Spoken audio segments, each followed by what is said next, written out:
Mga pagbasa ng mga salita ng makapangyarihang Diyos. Ukol sa paghahangad sa katotohanan. Ang kahulugan ng paghahangad sa katotohanan, 16. Noong nakaraan, pinagbahagi na natin ang paksang. Ang salita ng isang Ginoo ay ang kanyang garantiya. Isa itong kasabihang ginagamit ni Satanas upang gawing tiwali ang mga tao pagdating sa wastong asal. May malaking epekto ang advokasya ng kasabihang ito sa pag-iisip ng mga tao at gaya ng ibang kasabihan tungkol sa wastong asal, katawa-tawa ito at hindi naaayon sa mga katunayan. Anuman ang sabihin ng isang tao, basta't ginagawa niya ito, iniisip ng ibang tao na marangal ang kanyang moralidad at kagalang-galang ang kanyang karakter, at kapwa ito kalokohan at katawa-tawa. Ang kasabihang ito ay katulad lang ng ibang kasabihan tungkol sa wastong asal, sa kadahilanang ang lahat ng ito ay mga kalokohan at katawa-tawang salungat na pananampalataya at maling paniniwala.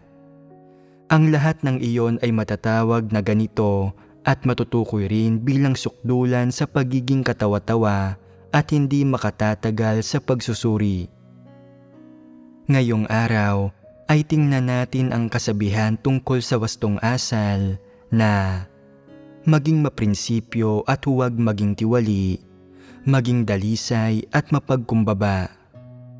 Bago ito formal na pagbahaginan, kahit kailan ba ay napag-isipan na ninyo kung paano ipaliwanag ang kasabihang ito? Paano ba masusuri ang diwa nito? Ano-anong lason ang nakapaloob dito? Ano-ano ba ang mga kaisipang nais itanim ni Satanas sa mga tao sa pamamagitan ng kasabihang ito? Ano ang mapaminsalang intensyon ni Satanas? Anong aspekto ng mga tao ang ginagawang tiwali ni Satanas gamit ang kasabihang ito?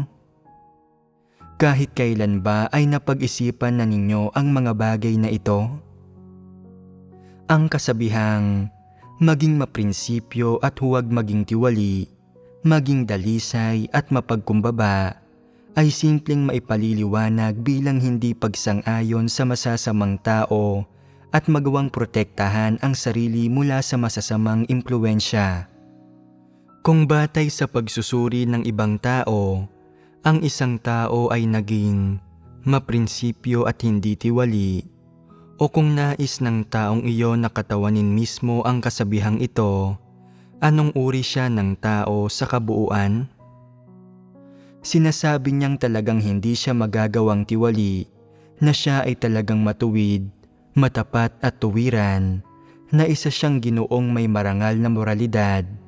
Ngunit hindi ganito ang tingin niya sa kapanahunang ito, sa mundong ito, sa sangkatauhang ito, at maging sa bansang ito, sa hukumang ito ng imperyo, at sa mga tanggapang ito. Hindi ba't karaniwang may pangungutya ang pagtingin ng mga taong ito sa mga bagay-bagay at hindi sila kontento sa realidad? Madalas, pakiramdam nila ay mataas ang mga adhikain nila, ngunit ipinanganak sila sa maling panahon, na may talento sila, ngunit hindi nila ito magamit. Naniniwala silang, sa mga tanggapan man o sa lipunan, palaging may magagaspang na taong humahadlang sa kanila, na may dakila at madiskarte silang pag-iisip, na mahuhusay silang individual, subalit walang sino mang nakakikita sa kanilang talento o kailanman ay nagpapahintulot sa kanilang humawak ng mahahalagang gawain. Hindi sila kontento sa realidad at nagiging mapangutya sila, at kaya ginagamit nila ang kasabihang ito. Maging maprinsipyo at huwag maging tiwali, maging dalisay at mapagkumbaba upang ilarawan ang kanilang sarili. Sinasabi na poprotektahan nila ang kanilang sarili mula sa masasamang impluensya at wala silang magiging dungis. Sa diretsahang pananalita, Dalisay at mataas ang tingin ng mga ganitong tao sa kanilang sarili at hindi sila kontento sa realidad.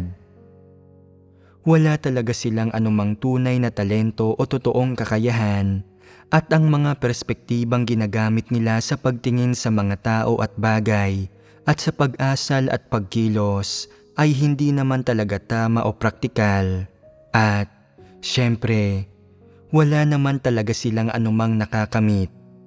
Subalit pinaniniwalaan pa nilang naiiba sila sa mga pangkaraniwang tao at palagi silang naghihinagpis na ang buong mundo ay marumi, ako lang ang dalisay, ang lahat ng tao ay lasing, ako lang ang nasa katinuan, na para bang dismayado sa mortal na mundo at madalas na nakikita ang kasamaan at kadiliman ng mundo. Sa eksaktong pananalita, ang mga taong tulad nito ay mapangutya. Kinasusuklaman nila ang politikal at komersyal na sektor at kinasusuklaman nila ang mga pampanitikan, makasining at pang-edukasyong komunidad. Kinasusuklaman nila ang mga pananaw ng mga intelektual tungkol sa kanilang mga paghahangad at hinahamak nila ang mga magsasaka at ang mga taong may mga paniniwala sa relihiyon. Anong uri ng tao ang mga ito? Hindi ba't kakaiba ang uri nila? Hindi ba't may pagka-abnormal sila? Ang mga taong ito ay walang tunay na kakayahan o pagkatuto. Kung magpapagawa ka sa kanila ng ilang praktikal na gawain, wala naman talaga silang kakayahan para matapos ang gawain. Nasisiyahan sila sa pagmamaktol at sa libreng oras nila ay naglalathala sila ng mga artikulo at koleksyon ng mga tula upang magsiwalat ng mga usapin tungkol sa politika, gobyerno, lipunan at mga individual sa isang partikular na grupo sa isang partikular na yugto ng panahon. Ngayon ay ito ang pinupunan nila at bukas ay iyon naman. Mahuhusay silang magsalita, ngunit nalalagay sila sa gulo kapag may anumang ginagawa. Sa huli, wala silang nakakasundo, wala silang anumang naisa sa katuparan kahit saan, at wala silang kakayahang gawin ang kanilang trabaho. Mali nilang pinaniniwalaan na napakarami kong talento. Hindi makakamit ng mga pangkaraniwang tao ang lawak ng aking pag-iisip. Nananamlay, naliligalig at nalulumbay ang kanilang mga puso. Sa libre nilang oras, naglilibot sila at sa tuwing pupunta sila sa kung anong lugar na may historikal na interes, isinisigaw nila, "Isa akong bigong henyo, isa akong mahusay na tao, ngunit kakaunti ang nakakikilala ng tunay na talento. Mataas ang mga adhikain ko, sayang nga lang at ipinanganak ako sa maling panahon at sawing palad ako." Palagi nilang pinaniniwala ang ambisyoso sila at puno ng kaalaman, ngunit kailanman ay hindi nila magawang mamukod-tangi sa mga tao o mailagay sa mataas na posisyon ng sinumang nasa kapangyarihan. Kung kaya't sila ay nagiging mapangutya at hindi kontento, hinahamak nila ang lahat ng tao hanggang sa huli ay nagiging mag-isa na lang sila. Hindi ba't kaawa-awa iyon? Sa diretsahang pananalita, ang mga taong tulad nito ay isang hibang na grupo ng mga taong mapagmataas, lubhang malayo ang loob sa iba at hindi kontento sa realidad at palagi nilang nararamdamang hindi sila matagumpay.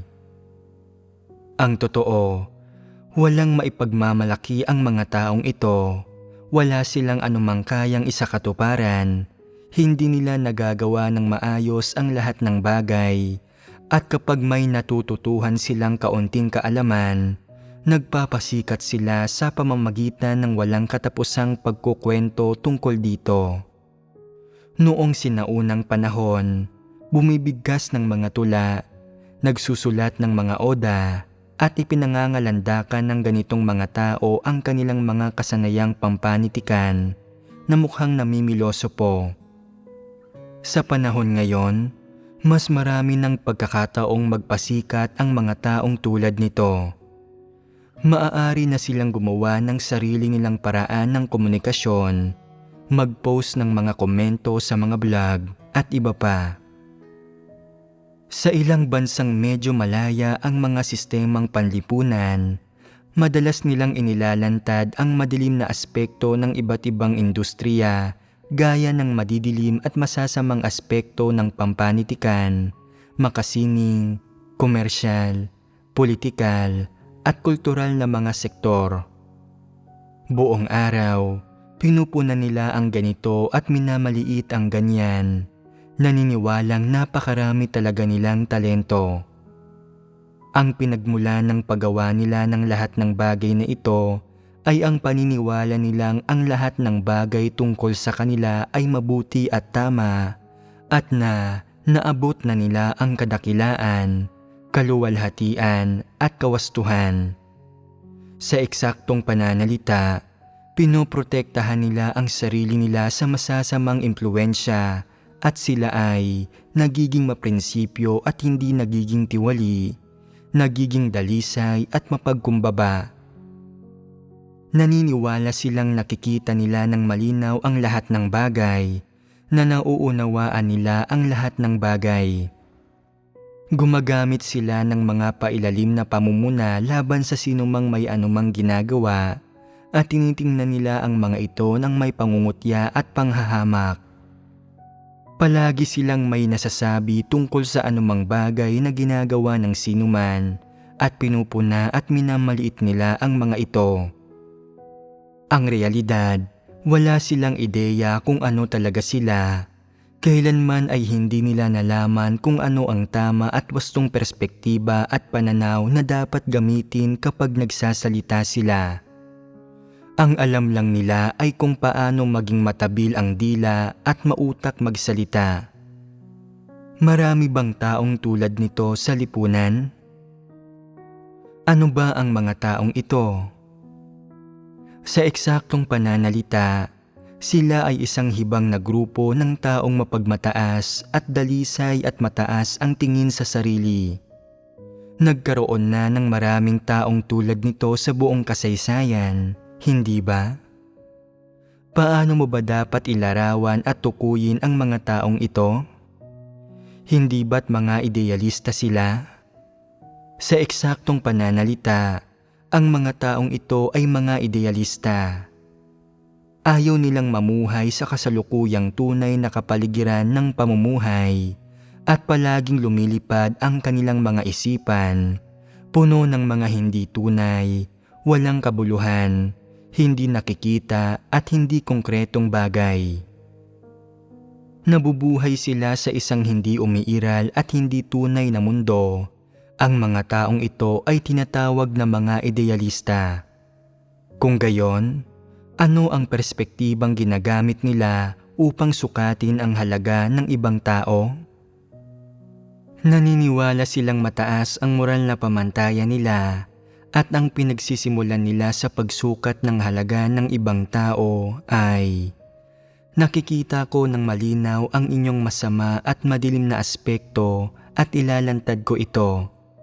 Ang pagkakaroon ng kakayahang ilantad ang hindi magaganda at masasamang bagay na inyong ginagawa ay nagpapatunay na hindi ako katulad ninyo. Ang fundamental na kahulugan nito ay maging maprinsipyo at huwag maging tiwali, maging dalisay at mapagkumbaba. Lapat ang kasabihang ito sa akin. Kayong lahat ay nakontamina na ng masamang kalakarang ito. Hindi kayo mabubuting tao. Hindi ba't pagkakaroon ito ng dalisay at mataas na tingin sa sarili? Hindi ba't ito ay pagbibigay nila ng labis na halaga sa kanilang sarili at pagiging mapagmataas? Hindi ba't isa itong pailalim na pagsubok na itaas ang kanilang sarili sa pakunwaring pamumuna sa realidad, paglalantad sa madilim na aspekto ng lipunan at hindi pagiging kontento sa realidad? Kung gayon, Paano natin tutukuyin ang ganitong mga tao? May tradisyonal na kasabihang nagsasaad na, nakakita na ako ng mga walang kahihiyang tao noon, ngunit wala pa akong nakikitang isang taong kasing walang kahihiyan mo. Hindi ba't inilalarawan nito ang mga taong ito? Wala silang kahihiyan. Ang binibigkas lang ng mga bibig nila ay tungkol sa tama at mali, at ang nakikita lang ng mga mata nila ay ang mga pagkukulang at kapintasan ng iba. Gamit ang mauutak na pananalita nila, hayagan nilang inilalantad ang mga pagkukulang at kapintasan ng iba, at sa pamamagitan ng paggawa niyon, ipinahahayag nila ang sarili nilang mga pananaw at ipinakikita sa ibang tao kung paano nila pinoprotektahan ang kanilang sarili sa masasamang impluensya at kung gaano sila kapambihira at karangal. Talaga bang marangal sila? Talaga bang pambihira sila? Katulad lang din sila ng iba. Anumang mga pamamaraan ang gamitin ng ibang tao upang maghangad ng katanyagan at pakinabang, halata ang kanilang mga pamamaraan. Gayunpaman, ang mga taong ito ay umaastang kagalang-galang at ang kanilang paglalantad at pamumunas sa iba ay nagsisilbing mga paksa at panimula kung paano nila itinataas at itinataguyod ang kanilang sarili, at ginagamit nila ang mga pamamaraang ito upang maging tanyag at maimpluwensya. Hindi ba't naghahangad din sila ng katanyagan at pakinabang? Hindi ba't pareho lang ang mga mithiin nila? Hindi ba't pareho lang ang mga resulta? Gumagamit lang sila ng ibang mga diskarte at pamamaraan, iyon lang. Para lamang itong pang-iinsulto sa isang tao gamit ang magalang na pananalita at pang-iinsulto sa kanila gamit ang magaspang na pananalita, pareho lang itong may mapang-insultong kalikasan. May ibang taong nagiging tanyag sa isang paraan at may ganitong mga tao namang nagiging tanyag sa isa pang paraan. Pareho lang ang panghuling resulta, gayon din ang intensyon, ang layunin at ang motibasyon, kaya wala talaga itong pinagkaiba. Para naman sa mga tao sa lipunan na nagsasabing sila ay nagiging maprinsipyo at hindi nagiging tiwali, nagiging dalisay at mapagkumbaba, natukoy na natin sila bilang mga idealista. Ang mga katangian ng ganoong mga tao ay masyadong malayo ang loob nila. Iniisip nilang mas magaling sila sa iba. Hindi kalugod-lugod ang tingin nila sa lahat ng tao, at sa huli, ang nagiging konklusyon nila ay, kayong lahat ay lugmok sa putik at lugmok sa masasamang kalakaran. Nahigitan ko na kayo at ako ay nagiging maprinsipyo at hindi nagiging tiwali, nagiging dalisay at mapagkumbaba. Ganito ang kanilang pagmamataas at ganito ang kanilang pagiging hindi kontento sa realidad na para bang sila mismo ay talagang napakabanal at napakalinis. Sa katunayan, dahil mas mababa ang kakayahan nila kaysa sa iba at wala sila ng mga diskarteng mayroon ang ibang tao, dahil palagi silang naghahangad na mamukod-tangi sa madla, ngunit kailanman ay hindi nila nakukuha ang kahilingan nila, dahil palagi silang naghahangad ng mga ideal, hindi tunay at walang kabuluhang bagay, ngunit kailanman ay hindi sila nakokontento at kailanman ay hindi nila natutupad ang mga bagay na ito. At dahil wala silang pagnanais na harapin ang realidad o bitiwan ang kanilang mga mithiin, kung kaya, pagdating sa anyo, wala silang ibang magawa kundi lumayo sa mga opisyal, politikal, makasining at pampanitikan at kultural na komunidad. Dahil hindi sila tanggap sa ganoong mga komunidad, hindi sila mapapabilang, Hindi nila matutupad ang kanilang mga ambisyon at hindi makakamit ang kanilang mga mithiin at adhikain. Sa huli ay sinasabi nilang sila ay nagiging maprinsipyo at hindi nagiging tiwali, nagiging dalisay at mapagkumbaba, at sinasabi nilang hindi sila umaayon sa karamihan, na marangal ang moralidad nila, at ginagamit nila ang ganoong mga kasabihan bilang pampalubag loob. Alam na ba ninyo ngayon kung paano kilatisin ang ganoong mga tao sa pamamagitan ng pagbabahagi na natin tungkol sa kanila sa ganitong paraan? Ano ba talaga mismo ang mga taong ito? Wala silang halaga, subalit mapagmataas pa rin sila. Isa ba itong eksaktong pagsusuri? Napakaraming mithiin ng mga ganitong tao, ngunit wala ni isa sa mga iyon ang natutupad at hindi rin naaayon sa realidad ang alinman sa mga iyon. Itong mga bagay na iniisip nila ay pawang walang katuturan at hindi makatotohanan. Buong araw, ang mga taong ito ay hindi nagtatrabaho ng maayos. Ang alam lang nila ay bumigkas ng mga tula at sumulat ng mga oda. Pinupuna ang ganito, minamaliit ang ganyan. Ito ang hindi nila pagtatrabaho ng maayos, hindi ba? Makikita ang diwa nila sa kanilang pag-uugali. Wala silang tunay na talento o pagkatuto. Ang kanilang mga kaisipan at pananaw sa realidad at buhay ay pawang walang katuturan, malabo at hindi makatotohanan, at iyon ang dahilan kung bakit kaya nilang sundin ang maling paniniwala na maging maprinsipyo at huwag maging tiwali, maging dalisay at mapagkumbaba. Pinagsisikapan nilang maging ganito, umaasang mas maraming tao ang magiging ganito rin. Nakalilin lang ito. Kung ganito ang mga tao, ano ang makakamit nila? Para maging mas eksakto, ang mga taong tulad nito ay walang tunay na mithiin o direksyon sa buhay, walang tunay na pananampalataya, walang tunay na pasya sa buhay, at walang tamang landas ng pagsasagawa. Buong araw, labis-labis at walang habas ang kanilang mga iniisip. Iniisip nila ang lahat ng uri ng kakaibang ideya. Ang kanilang mga isipan ay puno ng magugulo, walang kabuluhan, at hindi makatotohanang bagay. Walang makatotohanan sa mga iyon, at sa katunayan, kakaiba ang uri ng mga taong ito sa sangkatauhan. Ang kanilang pag-iisip ay kapwa walang katuturan at masyadong katawa-tawa at labis-labis.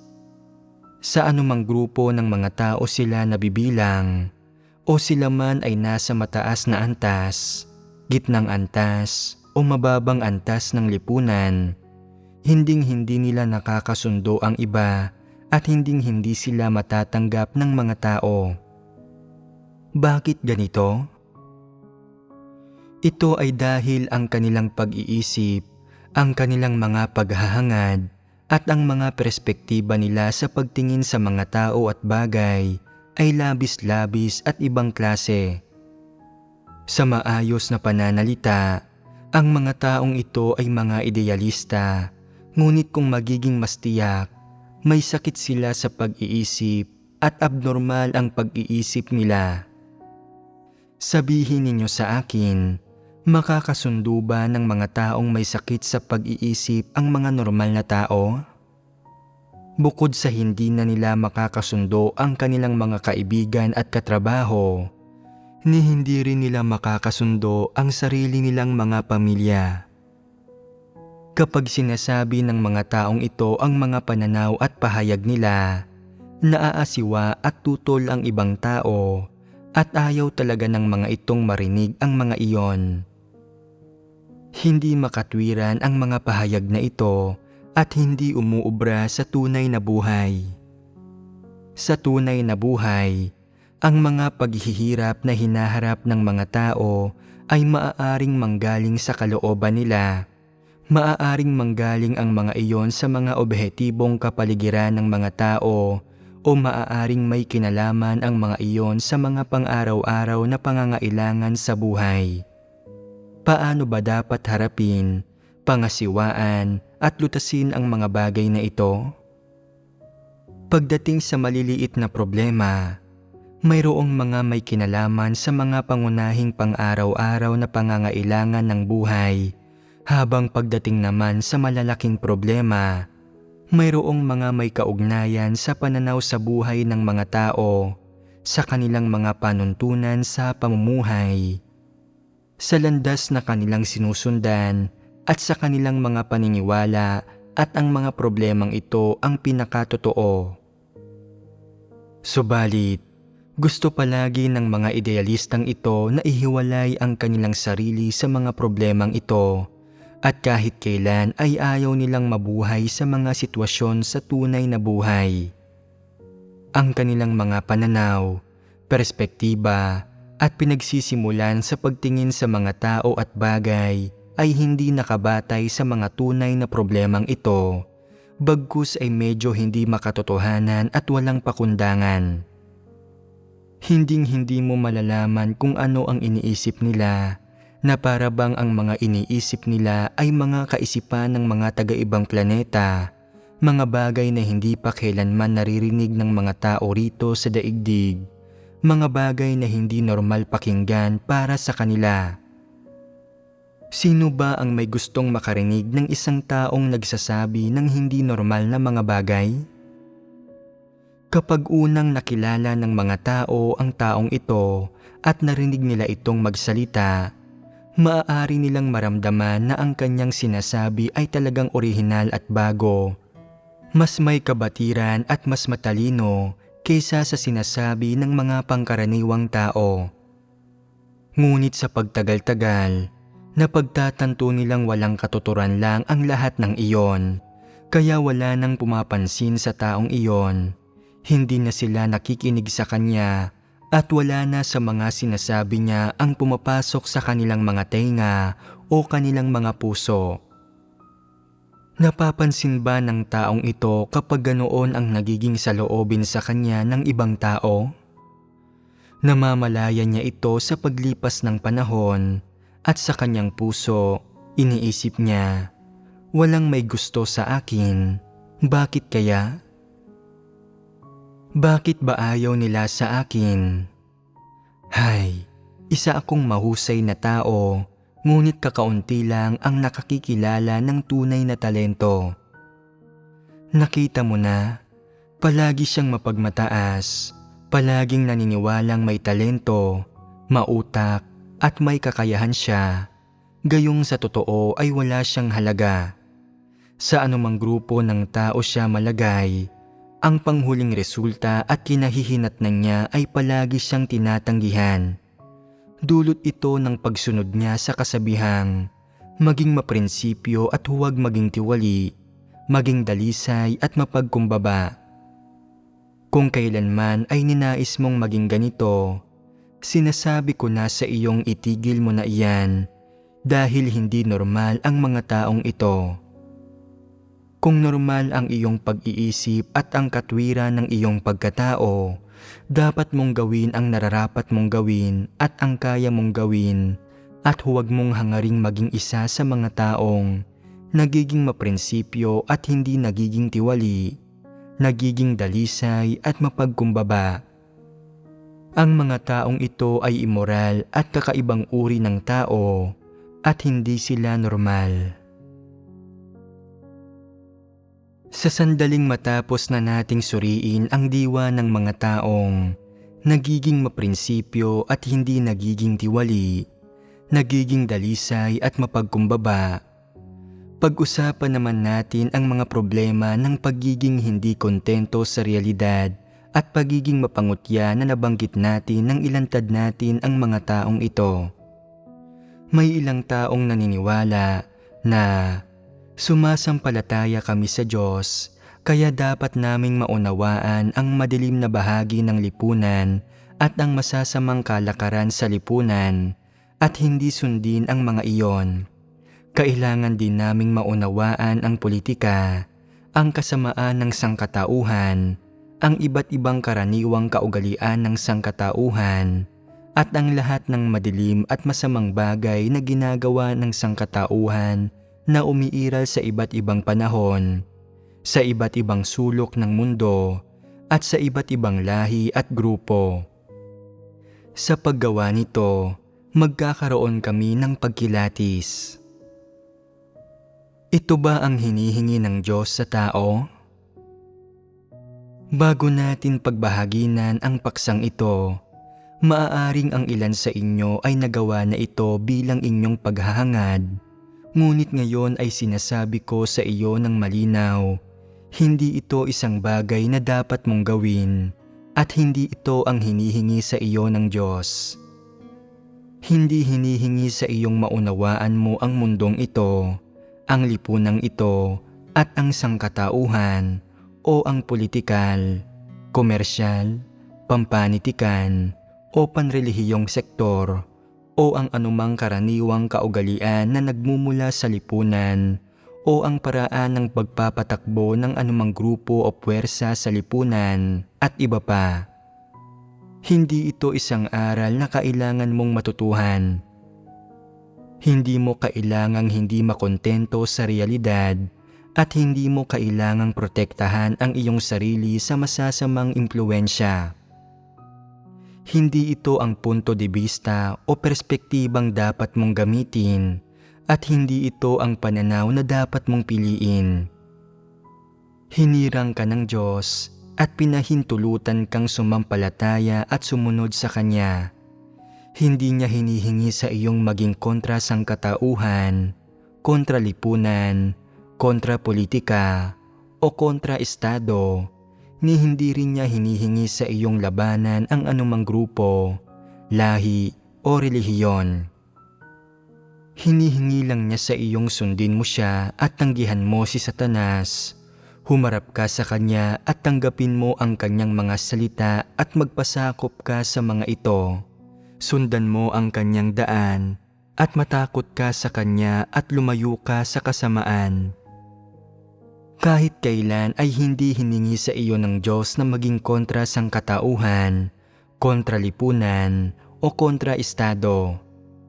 Para maging mas eksakto, kailanman ay hindi hiningi sa iyo ng Diyos na lumaban sa isang partikular na gobyerno, sa isang partikular na sistemang panlipunan o pampolitika, o sa isang partikular na polisiyang pampolitika. Kailanman ay hindi hiningi sa iyo ng Diyos na gawin ang anumang tulad niyon. Sinasabi ng ilang tao, tinatanggihan, nilalabanan, at inuusig tayo ng buong sangkatauhan, malibang tumindig tayo at kumontra at lumaban sa kanila.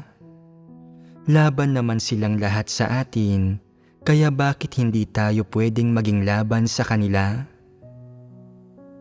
Kahit paano ka pa personal na mag-isip o kumilos, o ano pang uri ng mga personal na pananaw ang mayroon ka tungkol sa lipunan, sa mundo at sa mga pambansang sistemang pampolitika, personal mong usapin iyon at wala itong kinalaman sa daang hinihingi ng Diyos na sundan mo. Wala rin itong anumang kinalaman sa mga pagtuturo o hinihingi ng Diyos. Sinasabi ng ilang tao, dahil sinasabi mong walang kinalaman ang mga bagay na ito sa mga pagtuturo ng Diyos, na hindi ito ang mga bagay na hinihingi ng Diyos sa amin at hindi ang ipinagagawa sa amin ng Diyos, bakit inilalantad ng Diyos si Satanas ang mga kalakaran sa lipunan, ang madilim na aspekto ng lipunan, at maging ang relihiyon? Inilalantad ng Diyos ang mga bagay na ito para lamang maunawaan mo ang mga ito, sapagkat ang mga bagay na ito na inilalantad ng Diyos ay may kaugnayan sa mga tiwaling disposisyon ng mga tao at sa mga pananaw at kuro-kuro ng mga tao na laban sa Diyos. Sa makatuwid, sa ganitong uri ng sitwasyon, kailangan talaga nating pagbahaginan ang ganoong mga paksa at gamitin ang ganoong mga halimbawa na ang layunin ay bigyang daan ang mga taong malaman ang mga satanikong disposisyong inihahayag ng tiwaling sangkatauhan sa mas eksakto at mas praktikal na paraan, at upang makilatis ang lahat ng iba't ibang maling kaisipan at pananaw at kuro-kurong laban sa Diyos na itinatanim sa kanila ni Satanas at wala ng iba. Hindi ito ginagawa upang personal na malabanan ng mga tao ang politika, malabanan ang lipunan, at malabanan ang sangkatauhan. Kahit kailan ay hindi hiningi ng Diyos sa mga tao na hindi makontento sa realidad na maging mapangutya o naprotektahan ang kanilang sarili sa masasamang impluensya. Sinasabi ng ilang tao, kahit na hindi hiningi sa akin ng Diyos na maging ganito, sumasampalataya lang ako sa Diyos dahil ako ay siniko at hindi kontento sa realidad dahil pakiramdam ko ay may katarungan at katuwiran sa sambahayan ng Diyos at na ang katotohanan ang naghahari dito at dahil tinatrato ako ng patas dito. Personal na usapin mo na iyan at wala itong kinalaman sa kung ano ang hinihingi ng Diyos. Siyempre, ang lahat ng tao ay sumasampalataya sa Diyos sa iba't ibang kadahilanan. May ilang taong sumasampalataya sa Diyos upang magkamit ng mga pagpapala, ang ilan upang makatakas sa mga sakuna, ang ilan upang gumaling ang kanilang mga karamdaman, ang ilan upang magkaroon ng magandang destinasyon sa hinaharap. At pagkatapos ay may ilang tao na hindi kontento sa realidad, hindi kontento sa mundo, hindi kontento sa lipunan, o hindi tinrato ng patas sa lipunan, kung kaya't pumupunta sila sa sambahayan ng Diyos at naghahanap ng kapanatagan at kanlungan. Iba-iba ang pananaw ng lahat patungkol sa pananampalataya sa Diyos at ang kanilang orihinal na intensyon o motibasyon sa pananampalataya sa Diyos. May ilang tao ring hindi taglay ang mga bagay na ito sa kanilang mga puso na nagdanais lang na sumampalataya sa Diyos at pakiramdam nila ay isang mabuting bagay ang pagsampalataya sa Diyos. Ano't anuman, kapag ang mga taong sinikal at hindi kontento sa realidad ay sumampalataya sa Diyos, hindi sila pinupuri o pinakikitunguhan ng mabait ng Diyos dahil lamang sa may mga kaloob sila o may talento sila sa kung anong maliit na paraan. Ito ay dahil hindi nila tinatanggap ang katotohanan, masyado silang mapagmataas, nag-aakalang mas matuwid kaysa sa iba, at mapanghamak sa iba, at napakahirap para sa mga taong tulad nito na tanggapin ang katotohanan. Hindi kayo dapat magkaroon ng pag-asa para sa ganoong mga tao, ni maging ganoon kayong mga tao. Ang sinasabi ko lang sa inyo ay maging matapat, hangarin ang katotohanan, magpasakop sa mga salita ng Diyos, at matakot sa Diyos at lumayo sa kasamaan. Sa makatuwid, huwag na huwag mong iisipin na dahil lang sa hindi ka kontento sa lipunan at malinaw mo itong naiintindihan, o dahil sa dati kang nakibahagi sa isang espesyal na industriya at mas malalim ang pagkaunawa mo sa madilim na aspekto ng industriyang iyon, ay may kapital at tayog ka na sa iyong pananampalataya sa Diyos, na mahal ka ng Diyos at na naaabot mo ang mga hinihinging pamantayan ng Diyos o na isa kang kwalipikadong nilikha. Kung naniniwala ka nga sa ganoon, sinasabi ko sa iyong mali ka. Ang mga pananaw mo sa pagtimbang sa sitwasyon ay mali. Ang perspektiba mo sa pagtingin sa mga bagay-bagay ay mali. At ang punto de bistang ginagamit mo ay mali. Bakit ko ito sinasabi? Sinasabi ko ito dahil ang punto de bistang iyong ginagamit at ang perspektiba at mga pananaw mo sa pagtingin sa mga tao at bagay ay hindi batay sa mga salita ng Diyos at hindi ang katotohanan ang pamantayan nito. Kung palagi mong ginagamit ang perspektiba ng mga makamundong tao at hindi ka kontento sa realidad at siniko ka, kasusuklaman mo sila, nanaisin mong makipaglaban at makipagbuno sa kanila, hikayatin sila at makipagdebate sa kanila tungkol sa kung ano ang tama at mali. Nanaisin mong baguhin ang sangkatauhan, baguhin ang lipunan, at baguhin pa nga ang politikal na sistema ng isang bansa. May ilang tao pa ngang magnanais na ilantad ang madilim na aspekto ng matataas na tao sa politika sa kanilang bayan. Sa paniniwalang sa paggawa nito ay tinatanggihan nila si Satanas at isinasagawa nila ang katotohanan. Maling-mali ito. Kahit gaano pa karaming bagay ang nangyayari sa loob ng mga komunidad ng matataas na tao sa politika, sa loob ng mga komunidad ng negosyo, o sa loob ng mga makasining at pampanitikang komunidad, wala sa mga ito ang may anumang kinalaman sa iyong paghahangad sa katotohanan. Kahit gaano pa karami ang nalalaman mo tungkol sa ganoong mga bagay, walang saysay ang lahat ng ito at hindi nito ipinakikita na alam mo ang diwa ni Satanas o na kaya mong tanggihan si Satanas sa kaibuturan ng iyong puso. Kahit gaano pa karami ang nalalaman o nauunawaan mo sa ganoong mga bagay at kahit gaano pa kapartikular, katotoo o kawasto ang iyong pagkaunawa, hindi nito ipinakikita na isinasagawa mo ang katotohanan, na nakikilala mo ang iyong sarili, o na sinusuri mo ang mga satanikong kaisipan at pananaw sa kaibuturan mo, ni ipinakikita nito na minamahal mo ang mga salita ng Diyos at ang katotohanan. Lalong hindi nito ipinakikita na may takot ka sa Diyos. Huwag mong isipin na dahil lang sa may kaunti kang nauunawaan tungkol sa lipunan o nalalaman mo ang mga kumpidensyal na panuntunan ng isang industriya o ang kung anong sabi-sabi na hindi alam ng karamihan, na dahil sa ikaw ay siniko at hindi kontento sa lipunan at may lakas ng loob kang ibunyag ang madilim na aspekto ng lipunan, ay isa ka ng marangal at kagalang-galang na tao na nakahihigit ka sa iba at na ikaw ay nagiging maprinsipyo at hindi nagiging tiwali, nagiging dalisay at mapagkumbaba. Ayaw ng Diyos ng mga ganoong tao.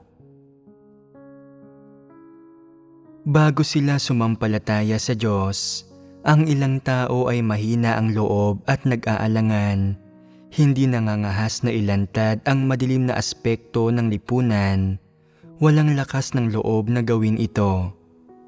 Ngayong sumasampalataya na sila sa Diyos, pakiramdam nila ay pinalalakas ng Diyos ang loob nila at sinusuportahan sila, kung kaya't hindi na sila natatakot na ibunyag ang ganoong mga bagay.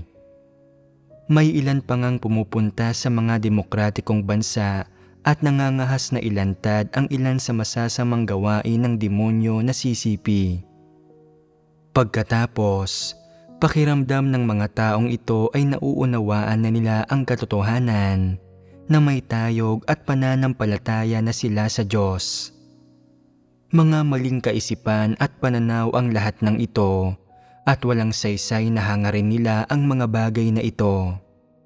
Ikaw man ay hindi kontento sa realidad at siniko, nakatataas ka man sa iba sa lipunan, at isa ka mang taong nagiging maprinsipyo at hindi nagiging tiwali, nagiging dalisay at mapagkumbaba, hindi mahalaga sa Diyos ang alinman dito. Hindi niya tinitingnan ang ganoong mga bagay. Ano ba ang tinitingnan ng Diyos? Ang unang tinitingnan ng Diyos ay kung natutukoy mo ang mga kaisipan at pananaw na nanggagaling kay Satanas sa kaibuturan ng iyong puso o hindi. At sa sandaling matukoy mo na ang mga iyon, Kung inilalantad mo ang mga iyon at matapat ka sa iba tungkol sa mga iyon, at kung tinatanggihan mo ang mga iyon sa sandaling maunawaan mo ng malinaw ang mga iyon. Higit pa rito, tinitingnan ng Diyos kung sadya mong hinahangad ang katotohanan sa tunay na buhay, kung sadya mong hinahanap ang mga katotohanang prinsipyo sa paraan mo kung paano mo tingnan ang mga tao at bagay at sa pag-asal at pagkilos mo, at kung ano talaga ang saloobin mo sa katotohanan. Isa itong bagay na kailangang maging malinaw sa iyong puso. May ilang taong nasisiyahan sa pagtalakay sa nakaraan at sa kasalukuyan, labis-labis at mariing nagsasalita tungkol sa mga historikal na intriga sa hukuman, detalyadong ibinubuod kung ano-anong malalaking pangyayari ang naganap sa aling panahon sa loob ng mga politikal na komunidad, kung ano-ano ang malalaking issue, at kung sino ang may ginampanang bahagi sa mahahalagang sandali at iba pa. Pagkatapos ay inaakala nilang may tayog na sila, na matuwid sila, at may malaking pagpapahalaga sa katarungan, sinasabing, "Alam mo kasi, talagang hindi ako kontento sa lipunan. Nakikita ko ang kadiliman ng mga opisyal at malalim at lubusan ko itong nauunawaan." Ano ba ang saysay ng pagsasabi ng ganoong mga bagay? Kanino mo ba sinusubukang magpalakas? Sa Diyos? Ipinangangalandakan mo ba kung gaano ka ka-intelektual at na napakarami mong nalalaman? Walang saysay ang pagsasabi ng mga bagay na ito. Kahit kailan ay hindi ako tumingin sa walang kabuluhang basura online, at kahit kailan ay hindi rin ako naging interesado sa anumang uri ng balita o impormasyon. Bakit hindi ko tinitingnan ang mga bagay na ito? Dahil nakakainis at nakakasuklam ito.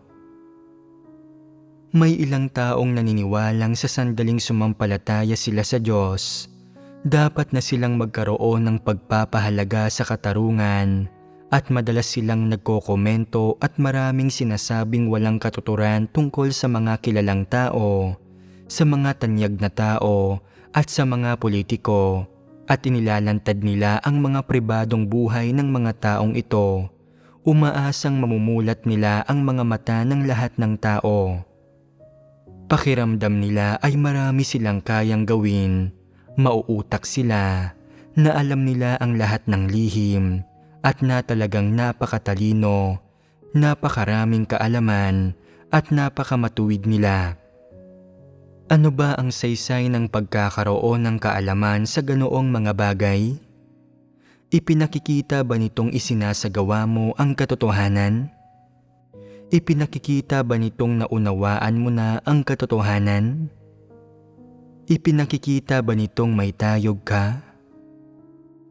Hindi mo mapigilang magsalita tungkol sa mga bagay na iyon sa lipunan, ngunit may masasabi ka ba tungkol sa kung paano gawin ang mga bagay na nasa harapan mo at ang tungkuling dapat mong gawin ng naaayon sa mga katotohanang prinsipyo? Wala. Wala kang masabi. Kahit gaano pa karami ang nalalaman mo tungkol sa mga bagay na iyon sa lipunan, hindi nito ipinakikita na nauunawaan mo ang katotohanan o na may tunay kang tayog.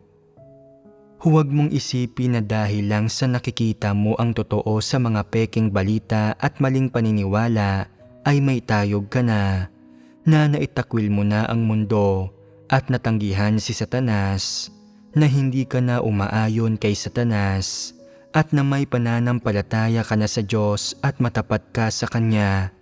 Pawang maling pananaw ang mga ito, at wala sa mga ito ang talagang kumakatawan sa buhay. Kung iniisip mong, hindi ba totoo na habang mas hindi ako kontento sa realidad, habang mas inilalantad ko ang malaking pulang dragon, habang mas napopoot ako sa malaking pulang dragon, habang mas napopoot ako sa mundo, at habang mas siniko ako, ay mas sumasaya ang Diyos at lalo niya akong nagugustuhan? Nagkakamali ka. Habang mas hinahangad mo ang mga bagay na iyon at habang mas sinusundan mo ang landas na iyon, lalo kang hindi nagugustuhan ng Diyos at lalo siyang nagiging tutol sa iyo. Bakit habang mas hinahangad mo ang mga makamundong bagay na iyon, ay lalo kang hindi nagugustuhan ng Diyos? Ito ay dahil hindi mo sinusundan ang tamang landas at hindi ka nagtatrabaho ng maayos. Kaya, kapag may kaunti kang oras, maaari kang magbasa pa ng mga salita ng Diyos, makinig sa mga himno, makinig sa mga patotoong batay sa karanasan sa buhay ng iyong mga kapatid, at maaaring sama-samang pag-isipan at pagbahaginan ng lahat ang mga salita ng Diyos. Huwag kang magtanong tungkol sa usap-usapang walang kinalaman sa pagpasok mo sa buhay o sa iyong paghahangad sa kaligtasan. Ginagawa iyon ng mga taong walang magawa. Ang paraan ng pag-usad ng lipunan, kung ano ang magiging hakbang ng mundo, kung gaano karumi at kasama ang sangkatauhan, at kung gaano kadilim ang politika. Mayroon bang anumang kinalaman sa iyo ang mga bagay na ito? Magtatamo ka ba ng kaligtasan kung ang lipunan at ang mundo ay hindi madilim, masama at marumi? Walang anumang kinalaman sa iyo ang mga bagay na iyon. Kung makapagtatamo ka man ng kaligtasan o hindi, nauugnay lamang ito sa kung gaano kalaking bahagi ng katotohanan ang iyong tinatanggap at nauunawaan, kung gaano kalaking bahagi ng katotohanang realidad ang napapasok mo, at may kaugnayan ito sa kung gaano mo kabuting ginagampanan ang iyong tungkulin. Nauugnay lamang ito sa iilang bagay na ito. Huwag kang madalas na magkomento tungkol sa mga kilala at tanyag na tao, naglalantad ng kahiyahiya at maruming pag-uugali ng mga tanyag na tao upang magpalipas ng oras. Ipinangangalandakan kung gaano ka katalino at kung paano ka nakahihigit sa iba. Walang kabuluhang gawin ang mga bagay na iyon. Huwag kang maging ganoong tao. Isa iyong taong hindi nagtatrabaho ng maayos at hindi tumatahak sa tamang landas. Tungkol naman sa diwa ng kasabihan tungkol sa wastong asal na maging maprinsipyo at huwag maging tiwali, maging dalisay at mapagkumbaba, medyo napagbahagi na natin ang tungkol dito at nasuri ito. Higit pa rito, hindi ba't ngayon ay malinaw na nating napagbahaginan ang saloobin at mga pananaw kung paano umaasal ang isang tao batay sa kasabihang ito, pati na kung ano ang mga hinihingi at ang saloobin ng Diyos? Ngayon ba ay nauunawaan na rin ninyo ang landas na dapat sundan ng mga tao? Isa bang positibong bagay ang pagiging siniko na ating pinag-uusapan dito? Isa bang positibong bagay ang pagiging hindi kontento sa realidad? Isa bang positibong bagay ang pagprotekta sa iyong sarili sa masasamang impluwensya?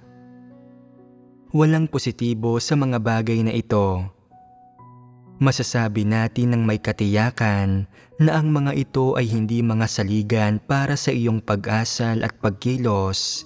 Hindi dapat maging mga saligan ang mga ito para sa iyong pag-asal at pagkilos. Lalong hindi dapat maging mga prinsipyo ang mga ito para sa iyong pag-asal at pagkilos.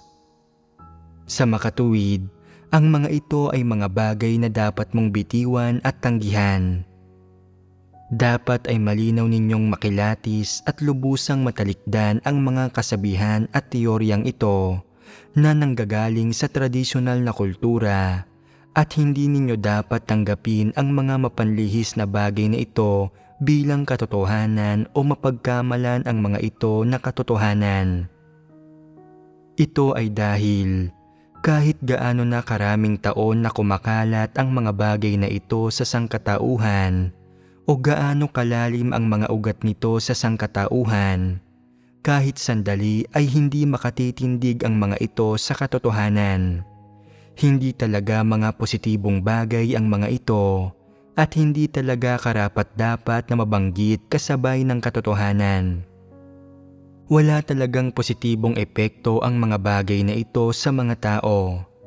Bukod sa hindi maaakay ng mga ito ang mga tao at madadala sila sa tamang landas, sa kabaligtaran, inaakay pa ng mga ito ang mga tao sa sunod-sunod na maling landas.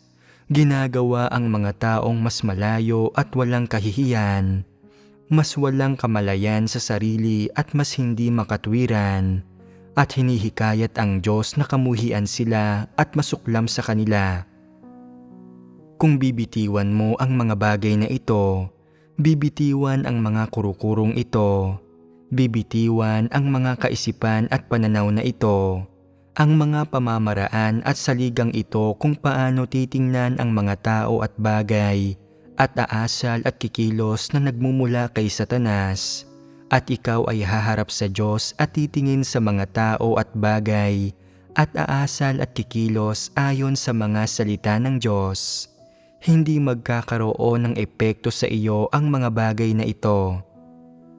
Para naman sa isyu ng pagiging hindi kontento sa realidad at pagiging siniko, hindi kailangan ng Diyos na pagsikapan mo at subukang unawain o alamin kung ano ang kadilimang nagkukubli sa lipunan. Kailangan mo lang malaman ng lubusan at sa pangkalahatan na ang mundo at ang sangkatauhan ay nagawa ng tiwali ni Satanas at na nasa mga kamay ng dyablo ang mga iyon. Mga kalakaran man sa lipunan, mga kaugalian, tradisyonal na kultura, kaalaman, edukasyon, sa anumang antas, hinggil sa anumang aspekto o sa anumang industriya, puno itong lahat ng mga kaisipan at pananaw ni Satanas at ng mga salungat na pananampalataya at maling paniniwala nito. Anumang bansa, etnisidad o alinmang grupo ng mga tao o organisasyon sa lipunan, walang impluensya sa mga ito ang katotohanan ni ang mga salita ng Diyos. Siyempre, mas malabo pa na makita sa mga ito ang pagiging patas o pagiging matuwid. Tiyak ito, at basta't alam mo lang ito, sapat na iyon. Maliban dito, ang pinakamahalagang bagay ay ang payapain ang iyong puso at lalo pang sangkapan ang iyong sarili ng mga salita ng Diyos at matukoy sa kaibuturan mo ang mga salungat na pananampalataya at maling paniniwala, kaisipan at pananaw na nanggagaling kay Satanas. Kapag may tunay kang pagkaunawa sa mga bagay na ito, saka mo lang makikita ng malinaw ang mga ito. Kapag talagang nakita mo na ng malinaw ang mga ito, ay saka mo lang tunay na matatanggihan at mabibitawan ang mga ito. At kapag tunay mo nang nabitawan ang mga ito, ay saka ka lang magkakaroon ng wagas na pagtanggap at pagpapasakop sa katotohanan. Sa ganitong paraan, magiging tama ang landas na iyong susundan at matatanglawan ito. Magiging tama rin ang iyong mithiin at ang pagtatamo mo ng kaligtasan sa huli ay magiging isang di mapabubulaan ng katunayan. Iyon ang dahilan kung bakit hindi mo talaga dapat hayaan ang mga salungat na pananampalataya, maling paniniwala, kaisipan, at pananaw na itinatanim sa iyo ni Satanas na makagulo sa iyong mga iniisip at na mabulagan ka nito. Hindi ka dapat maging siniko at hindi kontento sa realidad at sa ganitong paraan ay maging manhid ka at linlangin mo kapwa ang iyong sarili at ang iba. Sa halip, dapat mong hangarin ang katotohanan, mata mo ang katotohanan bilang iyong buhay. Isabuhay ang wangis ng isang tunay na tao at gampanan ng mabuti ang iyong tungkulin. Ito ang angkop na trabaho mo at ito na ang landas na dapat mong sundan mula ngayon. Para naman sa kalagayan ng lipunan, ng bansa o ng anumang industriya, walang anumang kinalaman sa iyo ang mga bagay na iyon. Bakit ganoon? Dahil walang epekto ang mga iyon sa iyong paghahangad sa katotohanan. Walang kaugnayan ang mga iyon sa iyong paghahangad sa katotohanan. Walang kaugnayan sa iyong katapusan at walang kaugnayan sa pagtatamo mo ng kaligtasan. Nauunawaan mo ba? Sa sandaling maunawaan mo na ito, dapat nang maging malinaw sa iyo kung paano hangarin ang buhay at matamo ang buhay.